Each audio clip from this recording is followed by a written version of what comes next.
Welcome to Paul and Saul. I am Christopher Saul, and this is Paul Schoberg. Today's a little bit more of a serious episode because we're talking about a video that Mid-Bay News released last week that had to do with the killing of Mike Ledford. Just upfront disclaimer, what we are talking about today is the death of someone in the community that a lot of us care about. There's a video that you're going to have access to that is going to show the suspect acting a little crazy or not normal.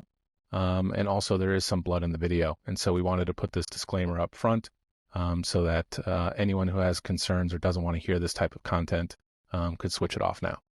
The suspect in that killing, Dylan Deschaine, was arrested the next morning right after midnight when this incident occurred back in February. And we got body camera video after about 10 months of asking different agencies. And so to give you guys a quick recap of what we see in the video, it opens up in the Cumberland Farms gas station in Niceville with a body camera from a sergeant that is in the Okaloosa County Sheriff's Office. Now, of course, this is initially a Niceville Police Department investigation because hours earlier when this stabbing of Mike Ledford occurred, the mother of the suspect, Dylan Deschaine's mother, got a call from him in North Adams, Massachusetts. And so North Adams, Massachusetts police got involved because the mother then called them and they went and connected with Niceville PD. Now, did it go straight to Chief Popwell? We don't know. Did it go into the general intake, where you call 911? We don't know. And so from there... Maybe it went to the county first. There's so many other questions that we have, but we don't have answered yet. But we know that Niceville PD was a part of this, obviously. The Okaloosa County Sheriff's Office got involved with this investigation as well, and that's why they were on scene. That sergeant was there. Soon after the body cam starts, you see that he's kind of behind the counter to the side. He sees Deschaine kind of buy two, I guess, kind of like alcoholic beverages because he shows an ID. Then goes back into wherever he was hiding in the bathroom. They didn't know if it was the bathroom or office room. And that's when they say, like, hey, Dylan, we know you're here. You need to surrender. And it starts an 8 or 9 minute standoff until... It felt like forever watching the videos. You watch it, and it's like, this is never going to end. But at the 9-minute mark in the video, you see Chief David Popwell come out in a... what someone referred to as Canadian tuxedo, which is like the blue jean jacket.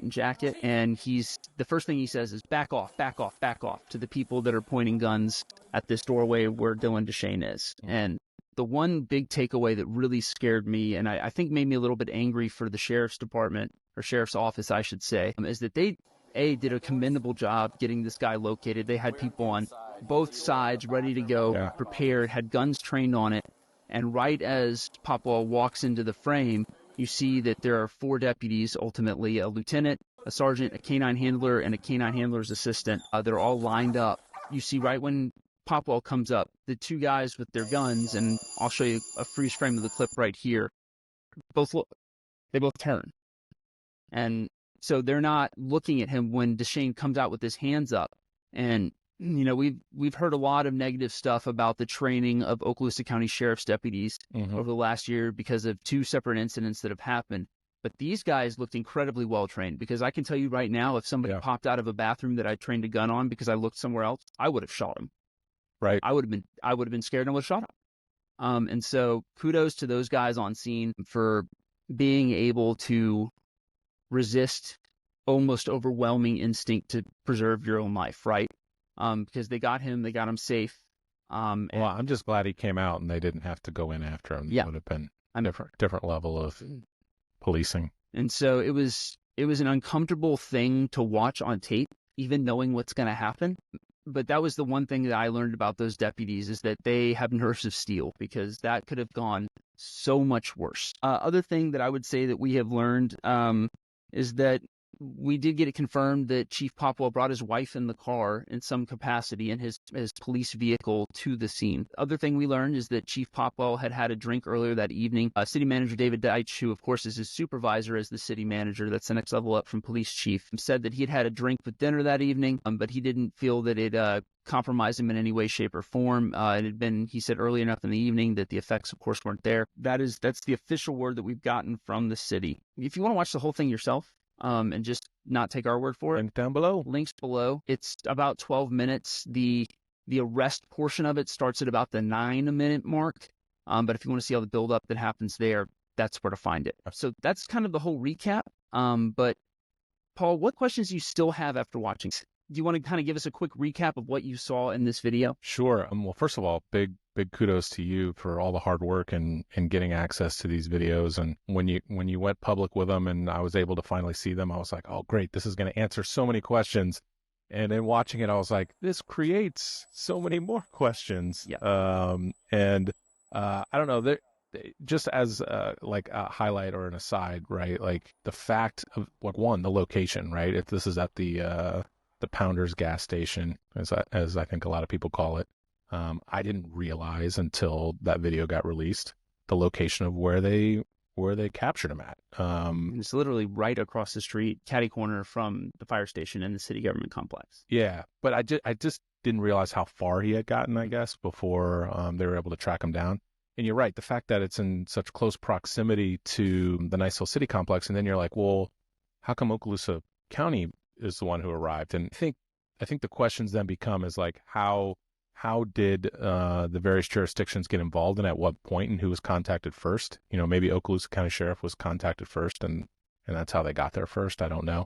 But again, those are the exact additional questions that the released video like causes you to have, right? Is what were the series of events that led to that gas station and those people showing up instead of Niceville Police Department first? I think it's just would be interesting to have a better timeline of what occurred. I mean, and maybe at some point that will come out. I don't know. Maybe in the process of prosecuting Dylan for this murder, or that timeline will become public record and we'll get to learn more about it. I mean, I think the interesting part and kind of the elephant in the room is that Chief Popwell retired very quickly after this incident. And it just seems like super odd timing. Again, could be absolutely nothing. Could have been something he had planned to do, way previously. Yeah, and for what it's worth, I asked Chief City Manager Deitch that very question. Mm-hmm. He told me that it was a retirement. He wasn't forced out. It was his decision to retire. Again, that's the official word. And so that is what I can tell you. Yeah, we have nothing. We have no reason to not. No reason to not believe that. So. And so the final thing that I've learned from this is that video tells a lot. Video doesn't tell you everything. That's true. Because of the way that the body cameras go on and off, a deputy can switch them off after they're done with an incident naturally. Mm-hmm. That also leaves, chances for people to discuss things after the fact that we're not going to be privy to. Right. Which is their right. I mean, there's only so much that we're able to see, and that's within the course of the law. And I think that if the deputies don't have the feeling that they can speak freely, they're not going to do their jobs as well.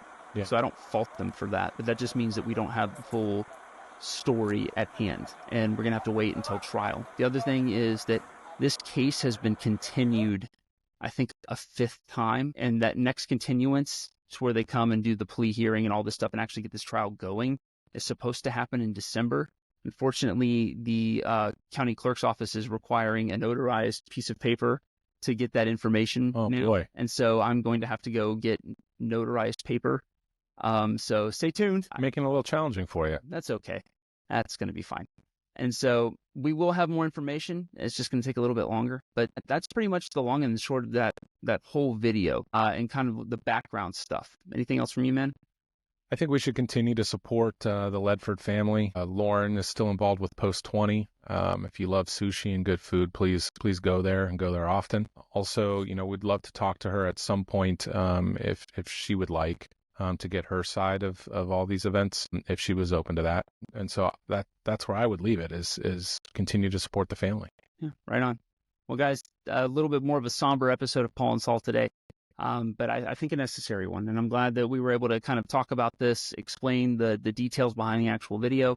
And if you guys have questions or comments or concerns, or you just want to yell angrily at people that can't hear you, put it in the comments. I will eventually hear you and respond to it, but probably not immediately. And let us know what you think about this whole episode, both this episode that we're doing right now and the situation that we're seeing with this Ledford murder investigation. We want to hear from you always, and so put it down there. But for now, be nice, Niceville. You heard the man. We'll see you next week. Yeah.